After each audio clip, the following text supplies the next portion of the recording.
दोस्तों, आज मैं आपको ननंद खा गई सब कहानी सुना रही हूँ। अंजलि खाने पीने की बड़ी शौकीन थी। वो हर समय ही कुछ ना कुछ खाती रहती थी। उसकी नज़र हर टाइम ही बस खाने में ही रहती थी। अंजलि की भाभी मानसी को अंजलि की ये हर समय खाने की आदत सही नहीं लगती थी, पर वो अपनी ननंद को कुछ कह भी नहीं पाती थी। एक दिन, अरे वाह भाभी, आपने भैया से समोसे मंगाए हैं। मुझे तो समोसे बेहद पसंद है और मुझे तो अभी से ही भूख लग गई है। अच्छा किया जो आपने समोसे मंगा लिए। तभी मानसी का पति अमर समोसे लेके आ जाता है। वो मानसी को समोसे देते हुए कहता है, ये लो मानसी, समोसे माँ को दे दो, अंजलि को दे दो और तुम भी खा लो। तभी अंजलि, अरे वाह, कितनी बढ़िया खुशबू आ रही है समोसों से। खुशबू से मेरी भूख और बढ़ गई है। भाभी, मेरे लिए तो 2 लाना और हरी वाली चटनी भी लाना। अंजलि की माँ सुमित्रा कहती है, बहू, मुझे तो बस आधा समोसा ही देना। मैं ऐसी तली भुनी मिर्च मसाले वाली चीज़ों से दूर ही रहती हूँ और इनको थोड़ा ही खाती हूँ। तभी अंजलि, अरे भाभी, वो जो आधा समोसा बचेगा ना, वो मेरी प्लेट में ही डाल देना। माँ तो ऐसी ऐसी चीज़ नहीं खाती, ज़्यादा खाएगी तो इनके गैस बन जाती है। मानसी, अच्छा अच्छा, अभी ला रही हूँ। फिर मानसी वो समोसे की पन्नी लेकर किचन में चली गई। मानसी किचन में सोचती है, अरे बस घर में खाने की कोई चीज़ आ जाए, अंजलि सबसे पहले उस पर टूट कर पड़ती है और मुझे पता है ये सारे समोसे ही खा जाएगी, हमारे हिस्से एक भी नहीं आएगा। तभी बाहर से अंजलि ने आवाज़ मारी, भाभी, अरे भाभी, जल्दी लाओ ना समोसे, इतनी देर क्यों लगा रही हो। मानसी, लाई बस अभी, समोसे प्लेट में रखने में थोड़ा टाइम लग रहा था। फिर मानसी समोसे लेकर बाहर आई। अंजलि, हा भाभी, आप तो ऐसे कह रही थी जैसे आप समोसे बना ही रही थी। लाओ अब जल्दी से मेरे समोसे दो और वो आधा माँ वाला समोसा भी मुझे दे दो। तभी मानसी, वैसे अंजलि, ये 2.5 समोसे तुम खा लोगी क्या?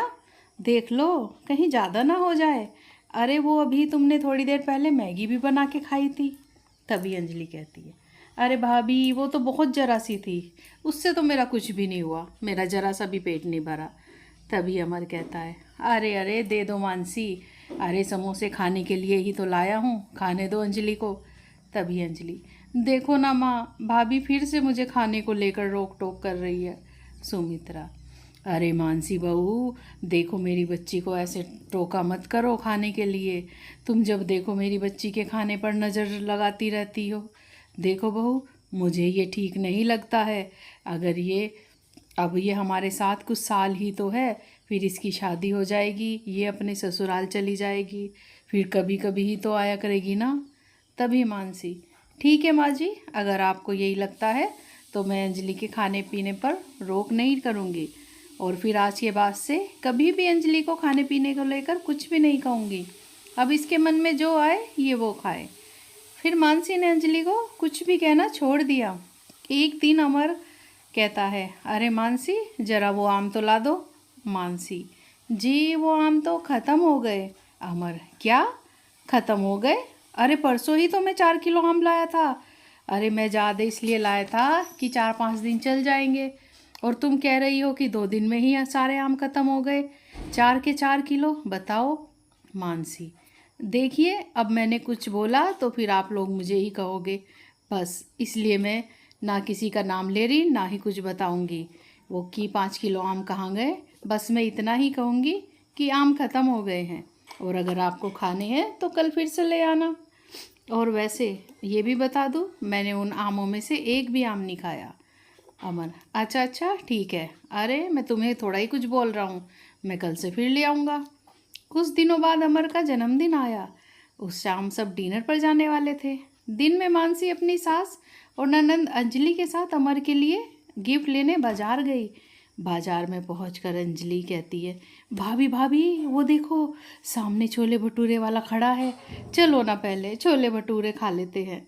मानसी, पर अंजलि, रात को तो हम सब डिनर पर जा रहे हैं। अरे हमने अभी इतना हैवी और ऑयली खाना खा लिया ना, तो फिर रात में हमसे कुछ नहीं खाया जाएगा और ना हमें भूख लगेगी। तभी सुमित्रा, अरे बहू, तुम भूल गई हो क्या? तुमने उस दिन अंजलि को कुछ भी ना कहने का वादा किया था। तुम आज वो वादा भूल गई हो। फिर मानसी चुप हो गई और अंजलि ने ठेले पर जाकर छोले भटूरे खाए। फिर रात को वो सभी लोग एक रेस्टोरेंट में डिनर करने गए। खाना ऑर्डर के समय अंजलि ने सबसे पहले खाना ऑर्डर किया। अंजलि कहती है, भैया देखो, आज आप मुझे कुछ नहीं बोलोगे, मैं अपनी सारी फेवरेट चीज़ें मंगा कर खाऊंगी, क्योंकि आज आपका बर्थडे है और पार्टी भी आप ही दे रहे हो। अमर, अरे हाँ हाँ मेरी छोटी बहन, तेरा जो भी मन करे वो मंगा ले, कोई कुछ नहीं बोलेगा तुझे आज। फिर अंजलि ने खूब सारा खाना ऑर्डर कर दिया। उसमें पनीर लबाबदार, पालक पनीर, दाल मखनी, मलाई kofta, white sauce pasta, biryani, Manchurian, rasmalai, रसगुल्ले ऑर्डर कर दिए। सुमित्रा कहती है, अरे बेटा मुझे तो बस थोड़ा सा पनीर और एक चपाती दे दे, मैं बस वही खाऊंगी, बाकी का ये खाना तुम सब लोग खा लो। तभी मानसी, अरे अंजलि ये खाना कुछ ज़्यादा नहीं ऑर्डर कर दिया तुमने?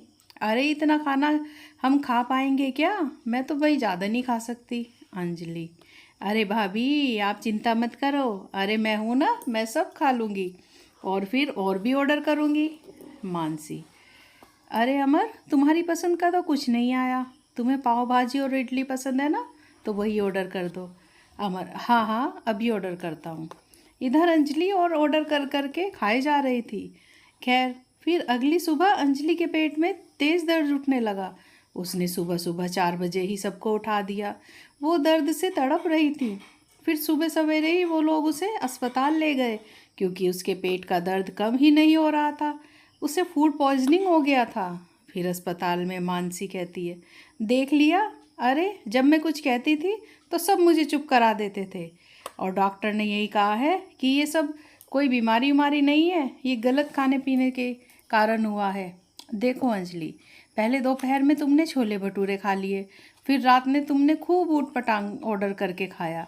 कभी तुम रसगुल्ले मंगा रही थी, कभी आइसक्रीम मंगा रही थी, कभी कोल्ड ड्रिंक पी रही थी। अरे ये पेट ही तो है, कोई कचरा पेटी थोड़ा ही ना जो इसमें कुछ भी भरते रहो। पेट इतना सब थोड़ा ही ना पचा पाता है। ऐसा नहीं होता अंजलि, देखो मैं तुम्हारी भाभी हूँ, कोई पराई नहीं हूँ। मैं तुम्हारी भलाई के लिए ही सब कह रही थी। अरे सब कुछ खाओ पर लिमिट से, ये नहीं कि कुछ भी और कभी भी। और अगर मैं कहूँ तो ये सबको बुरा लगता था। अच्छा, अब तुम्हें हफ्ते भर तक सिर्फ खिचड़ी खानी है, डॉक्टर ने यही कहा है, इसके सिवा तुम्हें कुछ नहीं खाना है।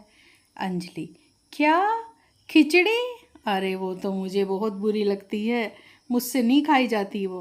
तभी सुमित्रा, अरे अरे अब तू चुप कर, जो डॉक्टर ने कहा है तू बस अब वो ही खाएगी। और देखा ना तू रात भर कैसे परेशान रही और हम सबको भी परेशान किया। गलती सारी मेरी भी है, जो मैंने कभी तुझे रोका टोका नहीं। अगर मैं तुझे पहले ही रोकती तो आज ये सब ना हुआ होता। तभी अंजलि, भाभी मुझे माफ़ कर दो, अब से मैं कुछ भी उटपटांग नहीं खाऊंगी और अब से ज़्यादा खाना भी बंद, बस जितनी भूख है उतना ही खाऊंगी। सारी गलती मेरी ही है, मैंने ही ज़रूरत से ज़्यादा खाना खाया, उल्टा सीधा खाया, और अब तो मुझे ये भी लग रहा है कि ऐसा वैसा खा खा के मैं मोटी हो गई हूँ। तभी मानसी, इसमें क्या हुआ, तो हम तुम्हारे लिए मोटा दूल्हा ढूंढ लेंगे। अंजलि, क्या भाभी आप भी ना हर बात में मेरी शादी की बात ले आती हो, मुझे नहीं करनी शादी वादी, मैं तो यहीं रहूँगी आप लोगों के साथ। तभी सुमित्रा, मानसी बहू मुझे माफ़ कर दो, मैंने तुम्हें गलत समझा। अरे तुम तो अंजलि को अपनी छोटी बहन मानकर समझाती रही, पर मैं ये समझ ही नहीं पाई। मानसी, कोई नहीं माँ जी, जब जागो तभी सवेरा। अब से अंजलि ने अपने पर कंट्रोल कर लिया, और उसे अब जब भूख लगती थी वो तभी खाती थी और लिमिट से खाती थी, और इसके बाद सब खुश रहने लगे। दोस्तों, अगर आपको ये कहानी पसंद आई हो तो like share comments and subscribe ज़रूर करें। Thanks for watching.